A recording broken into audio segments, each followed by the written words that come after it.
Good morning, everyone, and Happy New Year. I'm coming at you today. It is January 1st of 2025, and I'm really excited to give you a little bit of a recap of what we saw happen in the housing market in the Phoenix metro area in the year of 2024, as well as sharing a little bit of a look ahead as to what we expect to see happen in 2025, combining some of my own opinions along with some economists and expert predictors, and see if we can make some of this a little more hyper local for you. So whether you're already a homeowner or whether you're thinking about possibly buying or selling a home in 2025, I think this information will be really, really relevant for you. But let's just first start at our recap. So I've got some numbers written up on the board over here. So in 2023, and by the way, these numbers, I'm back up. These numbers are coming from the Arizona regional MLS, which is one of the largest MLSs in the country. It's worth noting that there are many sales that happen that never get put into the MLS. So, off-market type properties and investor acquisitions, and sometimes even new builds don't put all of their sales in the MLS.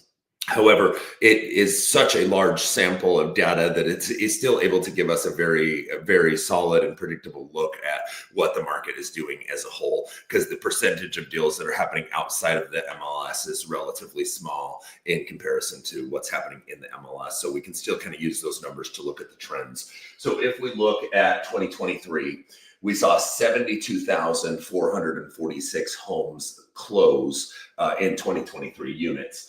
In 2024, just a barely 0.1% drop in the number of units that sold, down 0.1%. My projection for 2025 is that we'll see closer to 75,000 units. That is a bit of an uptick from what we saw the last 2 years. However, it's significantly lower than what we saw happening in 2021 and 2022.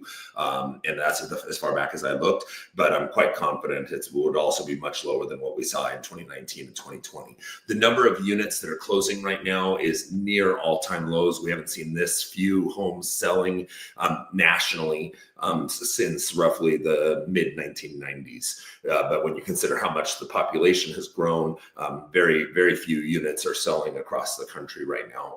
Obviously interest rates having a huge thing to do with that. Now, this is the piece that's so fascinating to me. Let's move next into our average prices. So if we just look at all the sales that happened in our MLS in 2023, the average sales price of those homes in 2023 was $556,000. In 2024, it was $585,000, which represents an increase of 5.2%. If we basically take that same projected 5% growth, so if we just say, hey, you know what if we just did the same thing and we went up 5% in 2025, that would get us to 614,000. A lot of different ways of running those numbers and calculating that. So I'm going to come back to some of these projections and why I'm at where I'm at on those. Okay. The price per square foot also rose a little bit, $323.60 to $327.31. I thought, when I ran the average price for the whole year, I thought, I don't know if that's like a completely fair way of looking at the problem, because home values are not the same for the whole year, right? I mean, home values tend to go up a little bit in the spring and maybe come down a little bit in the fall and the winter when the market slows down. So to just take an average for the whole year, is that representative of what homes are selling for right now? So I also looked at just quarter four. So if we just looked at all the homes that sold in quarter four of 2023, we had an average price of $570. In 2024, $590, for an increase of 3.5%. So if we took the 3.5% that we did in quarter four over quarter four, so still year over year, then that would get us to 610, 650 in 2025. So let me share with you some of my thoughts on what I think we're going to see the housing market do in 2025. I look back at 2024 and I think, wow, what a kind of tumultuous year we had in the real estate market. Lots of huge changes that happened that were extremely disruptive. Some you may know about, some you may not. The first one for many people in the real estate space was a huge lawsuit against the National Association of Realtors. It's been in the national headlines. Lots of changes about the way real estate agents agents are paid and the way they have to communicate those changes to their clients and things like that. But for the most part, it felt very disruptive, but we got through it. We made some changes. We changed some forms. We changed the way we communicate some things. But ultimately, I don't think that had the biggest impact on the housing market. It was just a pivot that realtors had to make. But we also had very high interest rates all year long. There were a few moments when they started to look more promising, but then they would bounce back up. And then we had obviously a huge presidential election that tends to cause fewer transactions to happen, not necessarily tends to cause markets to crash or anything like that, but just many people take this whole I'm going to wait and see approach to their home buying. So we're seeing many people putting their home on hold, their home search on hold until after the election or after the new year, after the holidays. So that kind of creates some pent up demand. But then there was just also a lot of, maybe there always is, but it felt to me in 2024 that there was more civil unrest. The war in Ukraine and Russia and all the issues going on in the Middle East and Israel and Gaza and Palestine, and just all of that lowers consumer confidence essentially and makes people feel a little bit more nervous about buying and selling and that kind of thing. So the fact that we saw average sales prices increase somewhere between 3.5% and 5.5%, depending on how you're measuring it, as we just discussed, despite everything that was happening in our world in 2024, honestly has me feeling extremely confident about why we're going to do at least as well, if not a little bit better in 2025. I want to share my screen and show you a couple of quick resources. Share my screen here. Let's see, entire screen, and we'll come here. Okay, I hope I did this right. I think I did. So the first chart that I want to show you is people's projections. So the most important players in this game, essentially, Fannie Mae, Mortgage Bankers Association, Wells Fargo, and the National Association of Realtors. What are they projecting interest rates to do in 2025? And as you can see, they're all projecting a downwards trend in interest rates throughout the entire year.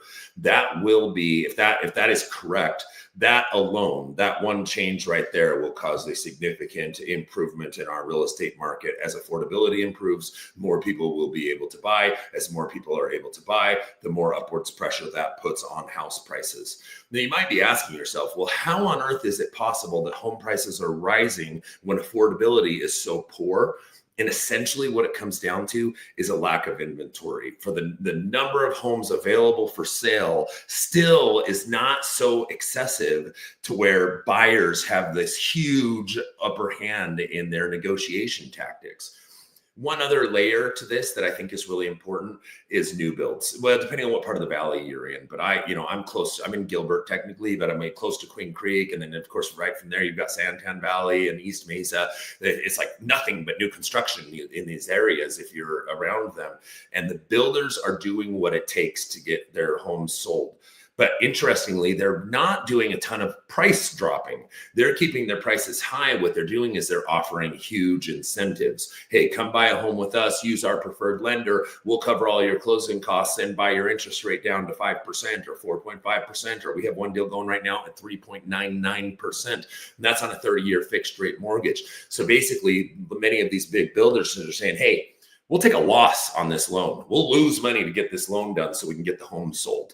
And so they're doing what it takes to compete. And so if you combine that with the fact that interest rates as a whole for mortgages might be coming down in 2025, I think that's going to be very, very positive for our housing market. Again, if we went up 5% this year while interest rates were at 7%, what could we do with them at 6%?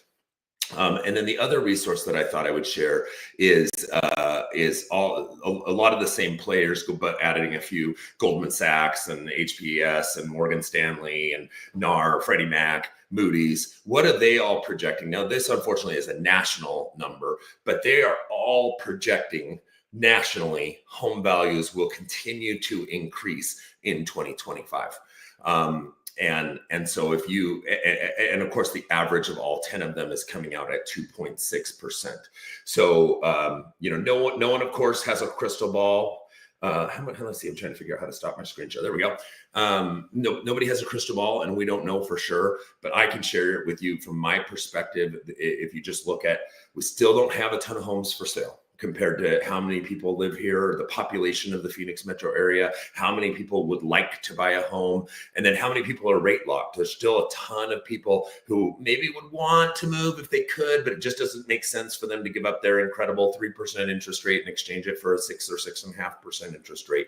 So the downwards pressure on inventory is going to stay. It's not going anywhere. I think we're still going to have basically an inventory shortage. The number of homes available for buyers to buy is still less than the demand for buyers wanting to buy. So that will put continued upward pressure on housing prices. And then if you combine that with interest rates possibly improving a little bit, who knows what happens with the economy, but if you believe the economy might improve a little bit, I really think that we are going to see at least a 5% increase in home values in Phoenix this year, which gets us to that 614,000. But I think even conservatively, if you wanted to go on the 3.5% that we saw from quarter 4 to quarter 4, that gets us to 610,000.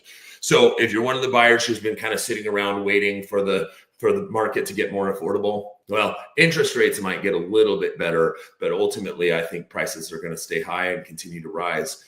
I know that sounds a little unfair because people are like, gosh, it's so, I talk to people all the time who are like, it just doesn't make any sense how unaffordable and how difficult it is to buy a house. And trust me, I like feel the pain. But if you look at home prices over the history of ever since they've been tracked, they virtually never come down. There's really only one instance where we've seen a dramatic drop in home values. And that was, of course, the crash in 2008. And that was caused by a housing market and financial market, how lending, subprime lending, bad loans, that whole entire situation was basically caused by bad. It's more complex than that, but that's the only major drip we've really seen in our lifetime of average prices. So as a whole, real estate rarely goes down. And I believe that will continue to be the case in 2025. So hope you found this information helpful. I would welcome your feedback and comments, and I hope you all have a wonderful new year. Thank you.